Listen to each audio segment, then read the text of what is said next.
Sheikh, sasa hivi katika mitandao ya kijamii kuna mjadala mkubwa sana ambao umekuwa ukiendelea kunako kukamatwa ama kushikiliwa kwa Mheshimiwa Tundu Antipas Lissu ambaye ni mwenyekiti wa Chama cha Demokrasia na Maendeleo Chadema. Na kuna minong'ono na mambo mengi ambayo yamekuwa yakiendelea kwenye mitandao ya kijamii. Na katika hivi karibuni kuna tamko ambalo limetolewa na baadhi ya viongozi wa dini na kuitaka serikali kuweza kumwachia Mheshimiwa Tundu Lissu bila masharti yoyote. Umepokeaje tamko hilo? Hili jambo sikupenda mimi kuliingia mapema au awali. Kwanza ninavyofahamu jambo lolote linapokuwa mahakamani limezuiliwa kuzungumzwa jambo hilo mpaka mahakama itapomaliza masala yake, na hasa ukizingatia jambo hili linaendana na mambo ya siasa na kadhalika. Na sisi kama viongozi wa dini, waumini wetu wanatoka vyama vyote, Waislamu, Wakristo, waumini wetu wanatoka vyama vyote, na waumini wa Kikristo wanatoka vyama vyote. Lakini mtu kama huyo ulimtaja ana wafuasi wa imani zote. Kwa hiyo almuhimu jambo hili kwa kuwa liko mahakamani, si jambo la kuzungumzwa sana, kwa sababu unajua katika nchi ninavyofahamu mimi tuna mihimili mitatu. Tuna muhimili wa serikali kuu, kwa maana serikali hii ndio inasimamia mambo yote. Lakini upo muhimili unaitwa bunge. Huu ndio muhimili unaotunga sheria. Lakini uko muhimili unaitwa mahakama. Huu ni muhimili unaofasiri na kutafsiri zile sheria. Kwa hiyo ndugu yetu huyo yuko mahakamani na jambo liko mahakamani. Labda hili la pili la viongozi wenzangu ambao wametoa tamko, hili ndio jambo ambalo ningeweza kulisema kidogo, na hasa ni katika nia njema, ni katika nia ya kushauri. Unajua kanisa Katoliki kwetu ni kanisa kubwa, hasa katika nchi ya Tanzania na hata duniani ni kanisa kubwa, lakini ni kanisa lililojijengea heshima kwa muda mrefu sana. Kanisa Katoliki ni kanisa lililojijengea heshima kwa muda mrefu sana, na sisi ambao ni wapenzi wao tusingependa kuona wanaingia kwenye mtego wa kuvunjikiwa na heshima. Mfano sisi Waislamu tuna sura kamili ndani ya Qur'ani inaitwa surati Rum, sura ya Roma. Yani sura ile inataja habari za Warumi, na hili kanisa lina heshima hiyo. Lakini sisi Waislamu tunakumbuka fadhila Mtume wetu Muhammad sallallahu alayhi wa alihi wasallam alipokuwa pale Makka na akapata matatizo. Ukisikia kitu kinaitwa hijra, kuhama bwana Mtume, hijra yake ya kwanza Mtume sio kwenda Madina, iko hijra Mtume wafuasi wake walihama kutoka Makka wakahamia sehemu inaitwa Habesh, Ethiopia, kwa mfalme Najashi ambaye alikuwa naamini ni Mrum, imani yake ni ya Kikatoliki. Kwa hiyo kanisa hili ni kanisa lina heshima kubwa kwa Waislamu. Mimi usia wangu kwao, Wakatoliki ni wenye uweledi mkubwa na sina hakika sana, na nisingependa kuingilia uhuru wao. Unajua habari ya imani, habari ya ibada, habari ya uhuru wa imani, ibara yetu ile ya 19 imetoa uhuru mzuri sana. Lakini uhuru wetu lazima si viongozi wa dini tuchukue wewe na mipaka. Ninaposema hivi ninamaanisha kwamba unapozungumzia fulani yuko kizuizini, yuko gerezani, yuko jela, maana yake hayuko hivi, anashikiliwa kwa mujibu wa sheria, na mamlaka iliyopewa nafasi ya kumshikilia ni huo muhimili unaoitwa mahakama. Sasa akitokea mtu akauamrisha ule muhimili kwamba ufanye tofauti na utaratibu wake, unaposema fulani aachiwe tena bila masharti, hapa ndo kuna mjadala. Kwa hiyo mimi rai yangu umekuja niseme tu kwamba Waislamu wa mkoa wa Mwanza, wa Tanzania wa mkoa wa Mwanza waendelee kutulia, kwa sababu naamini serikali tulionao ni serikali makini.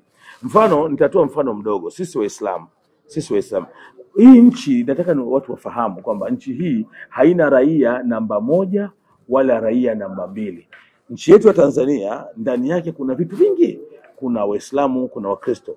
Nchi yetu ya Tanzania ndani yake kuna kuna mambo ya kidini, kuna mambo ya kisiasa, kuna mambo ya michezo, kuna mambo mengi tu ndani ya nchi hii. Kwa hiyo katika haya mambo hakuna mtu ambaye jambo lake yeye ndio jambo namba moja na wengine jambo lao ni jambo namba 2. Nitawakumbusha tu wa Tanzania, Waislamu hapa nchini wako mashekhe wanaitwa mashekhe wa uamsho. Mashekhe hawa wamekaa gerezani kwa zaidi ya miaka 7. Hatukusikia mtu yoyote akinyanyua mdomo wake kusema kwamba mashekhe hawa waachwe huru, kwa sababu tulijua kwamba ziko taratibu za kusema. Mfano sisi Baraza Kuu la Waislamu wa Tanzania BAKWATA tulisema mara kadhaa kutoa rai serikalini, na utakumbuka ni maulidi ya kitaifa iliyofanyika Shelui. Katika risala aliyosomewa Waziri Mkuu wa Jamhuri ya Muungano wa Tanzania siku ya baraza la Maulidi, BAKWATA ilitoa tamko la kueleza uhalisia wa kinachoendelea kwa mashekhe wale kuendelea kushikiliwa. Lakini hatukusema tutafanya maandamano, hatukuiamuru mahakama kwamba mahakama iwaachie huru mara moja bila masharti. Hatukufika huko. Lakini nenda mbele zaidi. Tunao mashekhe sisi wako magereza mengi hapa Tanzania. Ni kipindi hichi cha Daktari Samia Suluhu Hassan alipoingia ndio tumeona baadhi yao wakianza kuachiwa. Lakini hivi ninavyozungumza ofisini kwangu mimi na faili la mashekhe na maustadhi zaidi ya 10 wako magerezani. Hata ukinyanyuka ukenda hapa Butimba, wako watu waliokamatwa kwa fikra hizo za kidini hivi na vile, wako ndani. Tunaweza kuzungumza kwa njia sahihi na njia nzuri bila kusema kwamba hawa waachiwe huru mara moja bila masharti. Tunachoweza kuzungumza, jamani, angalieni, nyinyi mna wataalamu waliosomea uchunguzi, wamesomea upekuzi, wataalamu wa sheria, yapimeni haya mambo kuliko kumweka mtu ndani bila kufuatilia.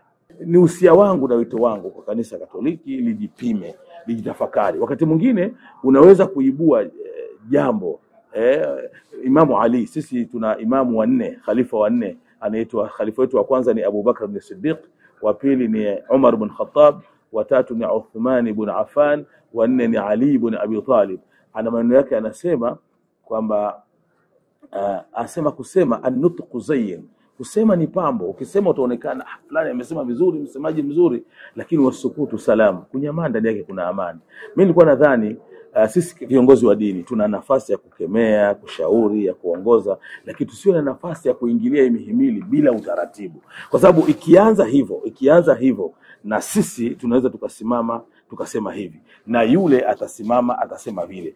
Watu wa mpira watasimama watataka hichi, watu wa siasa watasimama wanamtaka mtu wao atoke, watu wa dini watasimama watasema wanamtaka mtu wao atoke. Nchi hii haitatawalika. Lakini usia wangu kwa wenzetu hawa, viongozi wenzetu ambao sisi tunawaheshimu sana na tutaendelea kuwaheshimu, usia wangu ni kwamba tuangalie mambo haya yasiwe yanatokea kwenye kipindi cha rais akiwa Muislamu, kwa sababu tumeshuhudia hapa alipokuwa mzee John Joseph Pombe Magufuli, nchi ilikuwa imetulia, hatukusikia kukemewa, hatukusikia kufanywa nini wala nini.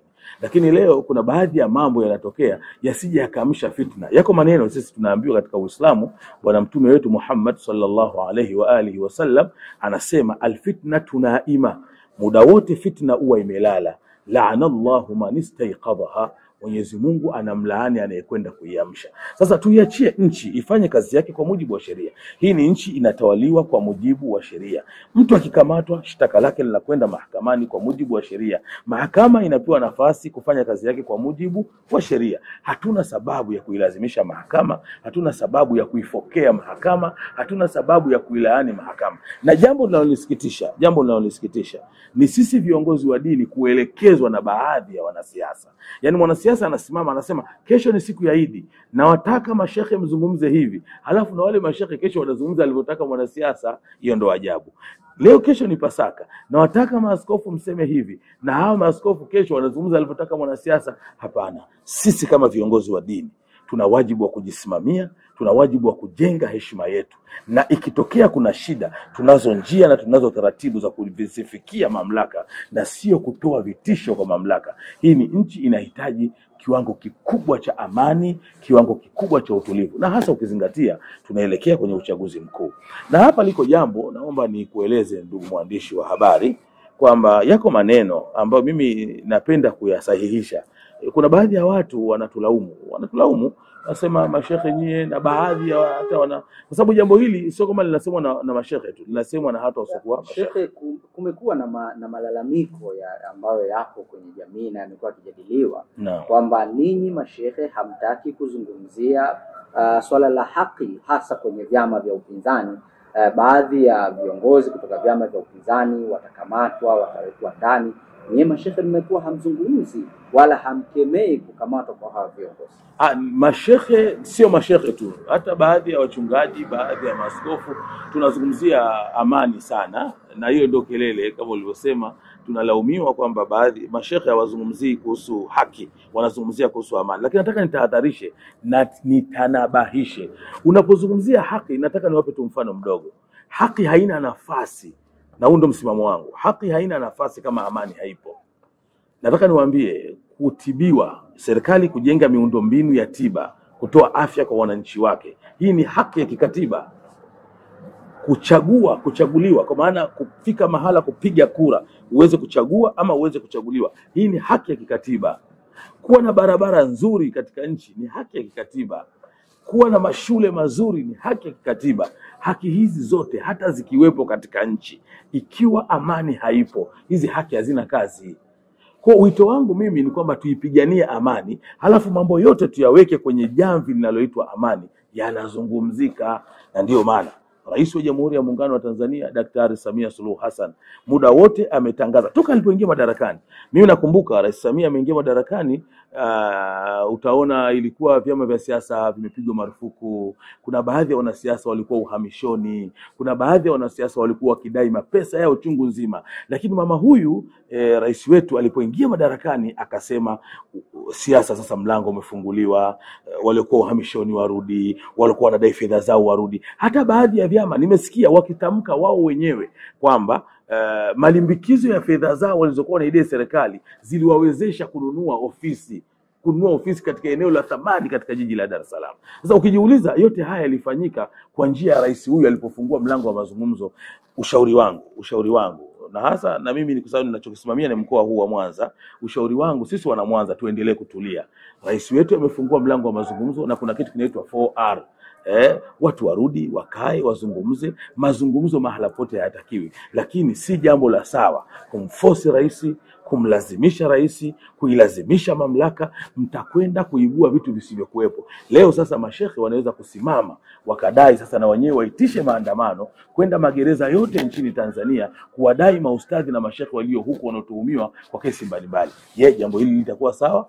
Je, wanasiasa wengine wacharuki wasio na sisi tunakwenda kumtoa mwanasiasa mwenzetu, tutamtoa kwa mikono yetu, jambo hilo litakuwa sawa? Nchi itakalika. Tuiachie vyombo vya usalama vifanye kazi yake vizuri, tuiachie nchi iendelee kusimamiwa vizuri, na sote kwa pamoja tuungane kuiombea nchi idumu kwenye amani, idumu kwenye utulivu, na hatimaye tuzizungumze hizi haki ambazo kila mmoja tu ni haki yake. Lakini msingi wa kupata haki ni kuchunga amani. Hata kwenye mazingira ya familia yako, wewe na mkeo ndani, mkeo atakuwa anahitaji jambo fulani ama wewe unahitaji jambo fulani, linaweza kufanyika nje kuna bunduki inalia? Haliwezi kufanyika. Na mengine mengi, haki ya kuwalisha watoto wako. Huwezi kutafuta riziki ya watoto wako kama hali ya nchi au hali ya eneo unaloishi haliko salama. Amani ndio msingi wa kila kitu. Tunajua kazi kubwa ya viongozi wa dini ni kusimamia roho, imani za watu kwenye dini husika. Nini nafasi ya dini kwenye mustakabali wa siasa wa nchi hii? Nafasi ya dini ni kubwa. Kitu cha msingi nilisema hata juzi kwenye kongamano kule kwamba sisi viongozi wa dini hatutakiwi kuwa na upande. Sisi tunatakiwa kusimama katikati na tuseme yaliyo ya kweli. Mfano, mimi hapo unavyoniona nao wafuasi kutoka vyama vyote nchini, karibu 18 au 19 vyote vilivyosajiliwa. Kuna Waislamu wamo ndani ya vyama hivyo wote. Sasa mimi nikionyesha kwamba niko kwenye chama A au chama B, maana yake nimewagawa na nimewasusa wale waumini wangu. Sisi tunapaswa kusimama katikati, kushauri, kuwaombea. Lakini tunaweza kushauri mambo ambayo yanagusa mustakabali wa nchi, na hatuwezi kusema tuiache siasa. Siasa haiachi, kwa sababu siasa ndio maisha. Leo tunazungumzia rais, amiri jeshi mkuu wa majeshi ya ulinzi na usalama wa nchi, hawi mpaka atoke kwenye siasa. Manake ili ugombee urais Tanzania lazima uwe na chama cha siasa. Ingekuwa tuna mgombea binafsi tungesema sawa. Kwa hiyo kwa maana hiyo siasa ndio inamleta rais, siasa inamleta waziri, siasa inaleta kila kitu. Siasa ni maisha. Sisi viongozi wa dini, nafasi yetu pale ambapo tutaona kuna shida, tuna wajibu wa kuelekeza na kushauri. Pale ambapo tutakapoona kuna shida, kuna wajibu wa kuelekeza na kushauri. Kuna usemi unasema, ya Mungu mwachie Mungu na ya Kaisari mwachie Kaisari. Siasa ni miongoni mwa mambo ya Kaisari. Kwa nini ninyi viongozi wa dini leo mnaamua kushika na ya Kaisari, hususan masuala zima ya siasa? Ukweli utabakia kwamba tunapozungumzia Kaisari maana yake nini? Kaisari maana yake mtawala. Ndio maana ya neno Kaisari. Mungu ndio mfalme wa milele. Sasa mimi niko duniani. Sisi katika Uislamu tumefundisha i'mal li dunyaka. Sikiliza hadithi ya Mtume, anasema i'mal li dunyaka annaka taishu abada. Imarishe dunia yako kama utaishi milele. Wa'mal li akhiratika annaka tamutu ghada. Imarishe akhira yako kama utakufa kesho. Kwa haya mawili yanakupa nafasi wewe Muislamu, lazima duniani uwe vizuri na ujiandae vizuri kwenda akhera. Kwa kuwa siasa ni eneo linaloleta mamlaka, linaleta utawala. Mimi nawahusia hata Waislamu wenye nafasi ya kuomba udiwani waingie waombe, ubunge waingie waombe. Umefahamu bwana? Lakini tunachokatazwa na mimi nitumie nafasi kukataza ni sisi viongozi wa dini kuwagawa waumini wetu ambao wametapakaa kwenye dini zote hizi na wana vyama mbalimbali. Kuingia kwenye hiyo utakuwa umeingilia uhuru wa mtu, kumwambia wewe Muislamu mwenzangu uwe CCM, wewe Muislamu mwenzangu uwe Chadema, uwe Kafu, uwe ACT Wazalendo. Hapana. Sisi tuna wajibu wa kusimama katikati, kuwaongoza waumini wetu wasimame katika njia iliyo bora, na njia iliyo bora ni kuhakikisha kwamba nchi hii ya Tanzania inadumu amani yake na unadumu utulivu wake. Inapotokea mijadala mizito kama hii, hususan inayohusu kukamatwa kwa viongozi wa vyama vya upinzani hapa nchini, unadhani ni hatua gani ambazo serikali inapaswa kuchukua, viongozi wa dini wanapaswa kuchukua, na wananchi wanapaswa kuchukua ili kuepukana na mijadala kama hii? Kwanza ifahamike, kukamatwa kwa viongozi hawa wa kisiasa si jambo lililoanza jana. Sio jambo lililotokea kwenye utawala wa Daktari Samia Suluhu Hassan. Lazima tufahamu, rudieni kwenye historia. Mambo ya kukamatwa viongozi limeanza muda mrefu sana. Viongozi wamekamatwa, tulikuwa na hata Mbowe juzi tu kwenye utawala wa Mzee Jakaya alikamatwa. Ukirudi nyuma viongozi mbalimbali wamekamatwa, wamepita viongozi hapo na kina Sheikh Sharif Hamadi wamekamatwa. Utakumbuka wako Waislamu wa Zanzibari walishakimbia mpaka nchi hii wakaenda kuishi Mombasa. Kwa hiyo jambo linapokuja kutokea leo kwa Rais Samia lisije likaonekana kama jambo jipya. Ninachoweza kusema tusifike mahala tukamuonea Rais Samia, na hasa kwa ule uungwana wake, ustaarabu wake. Hili si jambo la sawa, kwa sababu Waislamu kwa muda wote wa maisha yao katika nchi hii hawakumbagua rais, hata akiwa Mkristo hawakumbagua rais. Sasa hivi viashiria, mimi nikiwa kiongozi wa kamati ya amani ya viongozi wa dini mkoa wa Mwanza, nakemea viashiria, napiga kelele kwa maana kuziwia viashiria. Hivi viashiria, mtakumbuka nyewe ni mashahidi, wakati wa utawala wa rais wa awamu ya 4 tulishuhudia hapa viongozi wa dini wanaweza kusimama wakamtukana rais, wakatoa ushauri, wakaandika mawaraka na kadhalika. Baadhi yao wanaweza wakafanya hivyo, lakini hatukuyashuhudia haya alipokuwa Rais Benjamin William Mkapa. Hatukuyashuhudia hayo alipokuwa rais ni John Joseph Pombe Magufuli. Kwa nini yashuhudiwe vipindi ambavyo watawala ni Waislamu? Unajiuliza, ukiwa na akili salama unaanza kujiuliza. Sasa haya ndio ninayoyakemea. Mkianza kufungua mlango huu wa Tanzania hawa kujiuliza, kwa nini iwe wakati wa utawala wa Waislamu?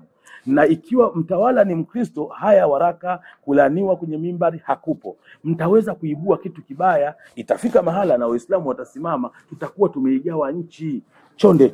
Mbali na kuigawa nchi, unadhani ni athari zipi zingine zinaweza zikajitokeza katika nchi hii pindi yanapokuwepo matamko kama haya, au panapokuwepo na mijadala kama hii kupitia mitandao ya kijamii? Kwanza, mitandao ya kijamii ni jambo halizuiliki kwa sababu ndio jambo lipo. Wanasema ndio qadhiyatu saa. Mtu hayo mstaarabu mpaka atoke kwenye mitandao ya kijamii. Wakati mwingine mitandao ya kijamii hutumika hata kutukanana. Tumeenda mbali, hata sisi wenyewe viongozi wa dini. Mimi naweza nikasema hivi, akasema kiongozi wa dini mwingine, kuna kitu siku hizi wanaita radi, akaniradi. Ni mambo ya kawaida na hauwezi kuyachukia, ndio yapo sasa. Japokuwa tunaendelea kuhusia kwamba mfano vijana wengi wanaotumia wanaotumia mitandao ya kijamii watambue mitandao ya kijamii sio anasa, bali mitandao ya kijamii kwa sasa ni kifaa cha kazi. Itumike vizuri kutuletea maendeleo, kutuletea ustaarabu, kutujengea uelewa, kuzidisha utaalamu wetu na kadhalika. So mitandao ya kijamii hii ikitumika vizuri inajenga nchi, inaimarisha nchi. Lakini ikitumika vibaya itabomoa nchi. Usia wangu mimi, mfano kanisa Katoliki, narudia tena, ni kanisa naloliheshimu sana na naahidi kuendelea kuliheshimu. Lakini nachohofia ni hizi cheche. Wanasema mwanzo wa ngoma ni lele, mwanzo wa ngoma ni lele, lakini mwanzo wa moto ni cheche. Ikitokea tunaruhusu kwamba unaweza ukasimama ukamkemea labda rais, ukaikemea serikali hiyo madarakani, wakati sisi viongozi wa dini tumepewa nafasi ya kukutana na hawa watawala. Kwa bahati nzuri tunakutana nao, tunazungumza nao, tunawashauri na matokeo yanapatikana. Mimi najua yako maeneo kadhaa, ima msikiti ima makanisa, yanahitaji serikalini, na labda walikuwa wameyakosa kwa masiku kadhaa, walipokutana na watawala wakazungumza nao wakawapa. Yako mambo tulikuwa tunadai sisi kama viongozi wa dini, hatimaye tumepata haki hizo kupitia mazungumzo. Tunashindwaje kwenye hili kukaa na kuzungumza nao kwa nidhamu na kwa adabu kuliko kuzua kitu kingine? Kwa sababu hofu yangu ni kwamba ikizuka kitu kingine, likatokea jambo ambalo linaweza kusababisha kuwagawa Watanzania. Hawa Tanzania hawa, jamani, mimi nina hakika hichi kilichotokea cha kuamriwa mahakama kuamriwa kwamba iwatoe watu ndani bila masharti, hili sio kwamba ni Wakristo wote wanalikubali, sio wote wapenda amani wote wanalikubali. Wako watu ambao wanaona huku tumekwenda mbali zaidi. Mahakama ni chombo huru, kipewe nafasi yake, kitoe taarifa yake, kitengeneze haki zake na kifikie katika hatua ile ambayo sheria inaikubali. Wito upi unatoa kwa Watanzania? Wito wangu kwa Watanzania kipindi kama hichi, tuendelee kuwa makini, tuendelee kuwa watulivu, tuendelee kuiombea sana nchi yetu, lakini tumuunge mkono rais wetu. Na kwa sababu tumuunge mkono, na maana kwa sasa rais ni Samia Suluhu Hassan, hatuna rais mwingine, na huyo yupo kwa mujibu wa katiba ya nchi. Unapozungumzia katiba ya nchi, maana yake ndio msahafu ambao Watanzania hao wamekubaliana nao uwaongoze. Kwa hiyo wito wangu ni kuwataka Watanzania tuheshimu mamlaka, na hivi ndio tulipofundishwa sisi Waislamu. Mola wetu anatuambia qulillahumma malikal mulki, Mungu ndio mwenye kuwaweka watu madarakani. Na hata Wakristo wenzangu wana kauli yao, wanasema kila mamlaka inatoka kwa nani?